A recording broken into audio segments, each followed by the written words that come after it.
The sun was just beginning to dip below the jagged cliffs of the Thal Desert, throwing blood-orange shadows across the vast emptiness. A solitary jeep rumbled along a dirt path, its tires struggling in the soft sand. Behind the wheel was Ryan, a 24-year-old anthropology student from Karachi University. With a passion for unraveling cultural myths, he had dedicated his final thesis to a forbidden subject: the Jinnat of the southern desert. Villagers had warned him to stay away from the ruins near Dasturi village, where people spoke in whispers about Shayateen-e-Atish, fiery jinns who once ruled hidden kingdoms. But Rayyan didn't believe in such things. To him, horror lived in stories, not in reality. That disbelief began to crumble the moment he set foot in Dasturi. The village was eerily quiet. Houses built of stone and clay stood like dying monuments, their windows covered with thick cloths and animal bones hanging at the doors. Elderly eyes watched him with a mixture of pity and fear. Children ran indoors at the sight of his camera. A boy no older than 10 whispered to him, "If you go to the ruins, don't speak their name. They hear it." That night, Rayyan rented a small hut on the outskirts of the village. The air was thick with the scent of smoke and something faintly metallic, like blood. He reviewed his notes and maps, marking the location of the ruins known locally as Kuni Dera, the bloody settlement. It was said to be cursed since the Mughal era, when an exorcist had sealed a jinn queen named Rahema al-Jahim beneath the earth. The legend claimed that anyone who disturbed the seal would become her vessel, and her doorway to the world of the living. At midnight, as the oil lamp flickered and winds howled like distant screams, Ryan dreamt of fire. In his dream, he stood in a blackened wasteland, surrounded by voices chanting in a language he didn't understand. A tall, veiled figure with no face stretched a hand toward him, and just as her fingers touched his forehead, he woke up, drenched in sweat. The room was ice cold, the lamp had gone out, and the floor near the door was wet, as if someone had been standing there barefoot. Determined to continue his research, Rayyan hiked to the ruins the next morning.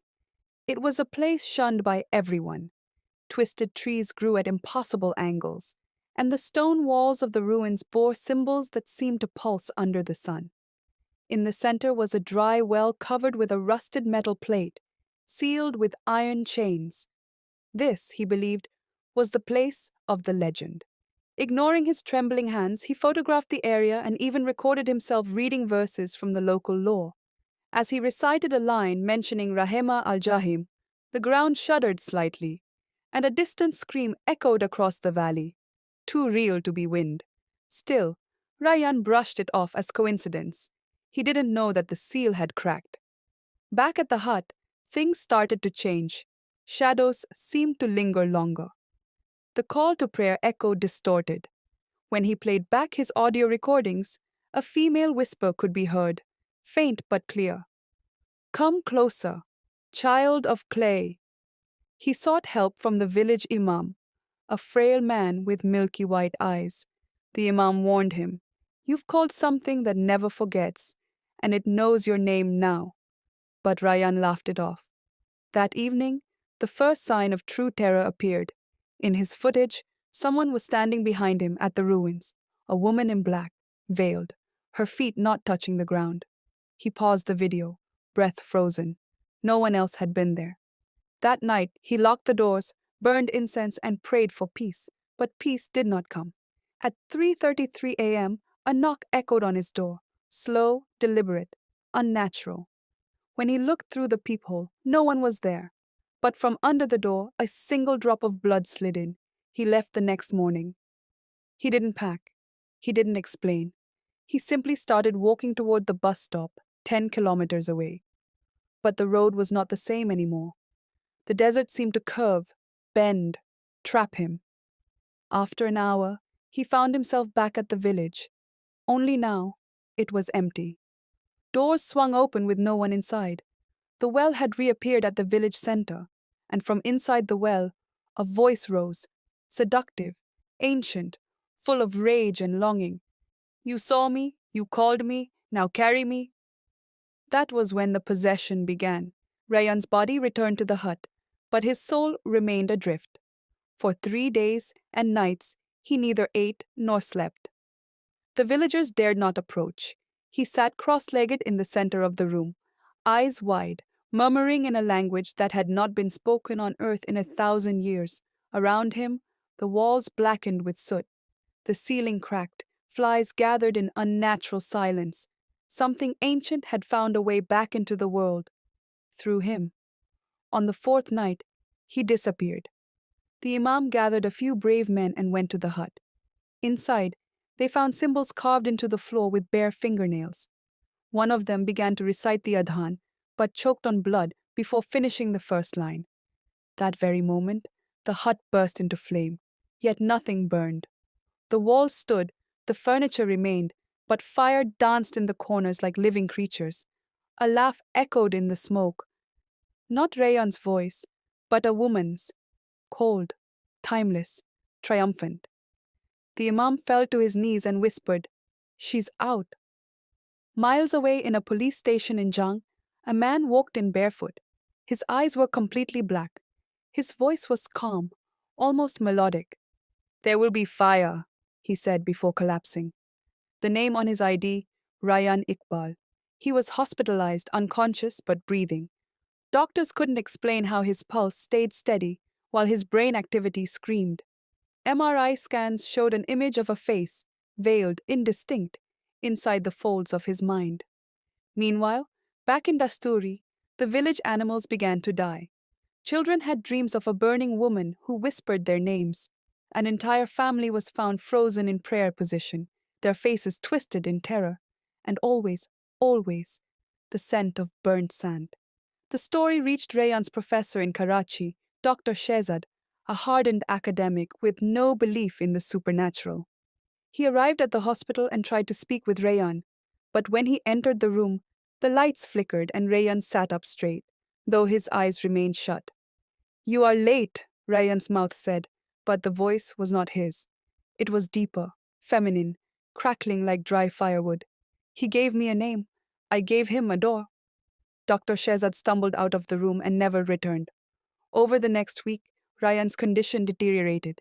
His skin darkened, veins blackened, and nails grew unnaturally long. During one episode, he whispered verses in pure Arabic, mixing Quranic phrases with corrupted invocations, suggesting deep knowledge no mortal should hold. Finally, a team of religious scholars and exorcists was called from Multan. They agreed. This was not a psychological case. They attempted ruqya, spiritual exorcism. As the recitation began, Rayan's body writhed violently. The air grew thick with smoke. A voice thundered, "This body is mine!" He opened the seal. "I am Rahima al-Jahim. I burn what resists. I consume what denies." One of the exorcists collapsed. His heart ruptured mid-ayah. Another clawed at his eyes until he lost them. Only the eldest among them, Maulana Ghani, stood firm. He pulled out a centuries-old talisman, a copper plate inscribed with the names of protection, and pressed it to Rayan's forehead. The scream that followed shattered all the windows on the hospital floor. Rayan convulsed once, twice, and fell silent. His body went cold. For 3 days, he was declared dead. Then, on the fourth day, he sat up in the morgue and gasped. Alive. Tests showed no brain activity, no heartbeat. And yet, he moved, walked, smiled. He returned to the village. It was no longer the same Dasturi. The Imam had vanished. Half the homes were abandoned. In the village square, the old well now stood open, the chains gone. From within, faint whispers rose at night, offering deals, knowledge, desires. People began to disappear again. Fires erupted without cause. Rayan walked through the village like a prophet, eyes glowing dimly in the dark. He no longer needed a notebook or camera. He remembered everything, not as a researcher, but as one who had seen the other side. Eventually, he found the last sealed entrance deep in the desert, a forgotten shrine buried in sand. There, he completed the ritual from the writings he'd found in his dreams. With blood, fire, and forbidden verses, he opened the final gate, and the jinn came through. Not one, but many. Not shadows, but flames with minds. Not ghosts, but beings of fire and rage, bound for centuries, now awakened by a human's pride. They didn't scorch the earth in great waves. No, they whispered, moved through cities, took seats in classrooms, entered bedrooms, influenced decisions, whispered lies and made them feel like truths. And Rayan, the man who never believed, now walked between both worlds, half man, half void. His soul traded for a queen's freedom. They say you can still find him wandering places where the call to prayer sounds twisted, where the night feels too quiet, where your dreams burn behind your eyelids. He never blinks, and if he asks you your name, don't answer, because that's where it begins, where the whispering flame takes root. And once it does, you will burn, but never die.